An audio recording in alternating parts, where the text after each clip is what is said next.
I would want to maybe point out one thing, is that just because the Dakota Access Pipeline is sitting in the ground right now does not mean we did not win at Standing Rock.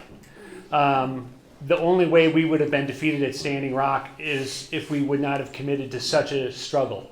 East Boulder County United's role for the last 7 years has not been inconclusive. And when you hear the story being told by the politicians about how our methodologies did not meet any success, the fact of the matter is that Boulder County has not seen a drill here since 2012, right? Does anybody here not know that Boulder County was being drilled in 2012? No. Yeah. So in 2012, Encana started the first project in Boulder County since the 1980s, and it was a 5-well project right outside of Longmont. It was on open space, and Encana was supposed to be the flagship to open up what the Boulder County Land Use Department described as 1,800 potential oil and gas wells. And what took place, again, as Thomas was suggesting, in terms of environmentalism there, the dominant environmental voices were working with the county land use department to develop better regulations to accommodate the fracking and develop the how Boulder County was going to be fracked. We came into this fight, we were ignorant that we were supposed to think that way, thankfully. And you know, when those small amount of our folks out here in Lafayette, at first of us, there was only 4 of us. First, we're introduced to this issue. You know, we thought that was insane. We thought that it was insane that we would be negotiating the terms of our own harm. You know, I mean, to us, back in those days, we felt like if your kid is being abused, you don't turn to the abuser and negotiate better terms of the abuse. You stop the fucking abuse, right? And so back then, we found ourselves in conflict. We found ourselves in conflict with the Sierra Club. We found ourselves in conflict with with Conservation Colorado, Food and Water Watch, the whole gang of them. And we took a lot of heat for that. And we said that back then that no fracking was going to take place in Boulder County. And back in 2012, in December of 2012, when the county government was trying to push drilling policy, which you know as regulations, it's just drilling policy, forward, we had a direct action at the county building that shut down the county's regulatory process. And, you know, to us, at that moment, we felt like champions. It felt the way environmentalism should feel. Powerful, defiant, point-blank, truthful, and congruent with how we see the fight, you know, progressing for our next generations.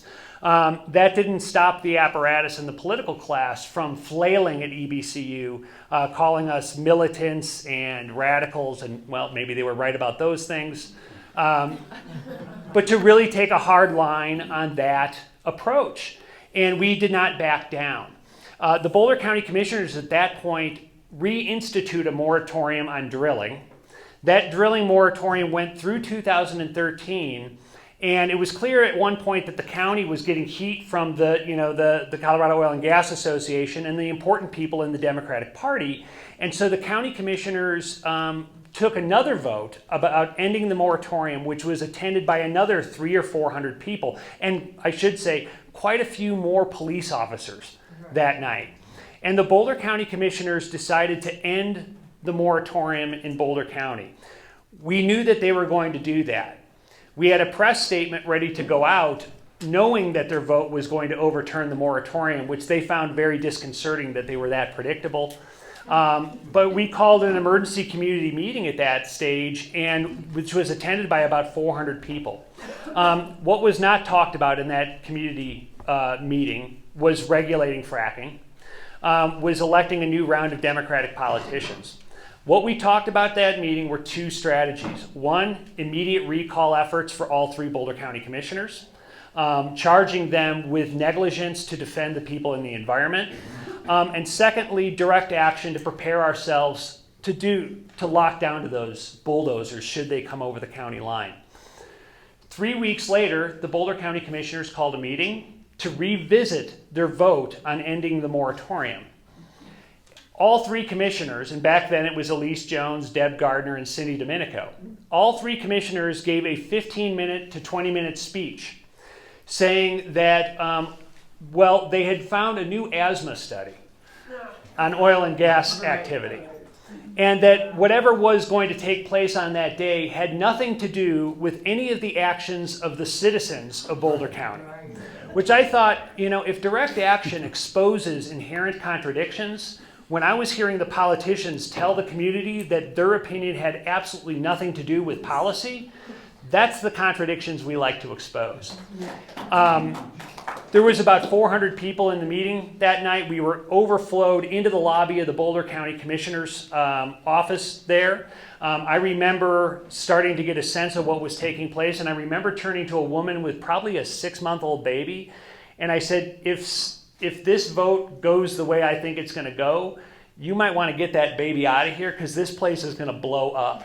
Yeah. And sure enough, after reassuring us for a good hour that we were not part of community or county decision making, the Boulder County Commissioners enacted a 2.5-year moratorium. Right? So the idea that you are going to engage in direct action, or the idea that you're going to engage in disobedience, is ineffective or maybe incongruent with political maturity. We have to learn to throw that concept out. Because the only time we have ever found any victories here in Colorado is when we took matters into our own hands. We took matters into our own hands in 2013, right there at those meetings. We took matters into our own hands here in Lafayette when we drafted and enacted the Community Bill of Rights in 2013. Longmont took matters into their hands in 2012 in banning fracking. The only time the communities have gotten victories or made progress of driving the narrative or driving a new vision for what environmentalism is when we've done it ourselves, when we've not deferred to the system to define our actions for us. So I do want to clarify that. You know, we can say that East Boulder County United right now is considered the greatest threat in the state of Colorado to the oil and gas industry. You know, that's not because we have conflated egos. It's simply because we've drawn the necessary lessons out of the last 7 years, and we feel like we've been honest with ourselves about what our role needs to be for the next 7.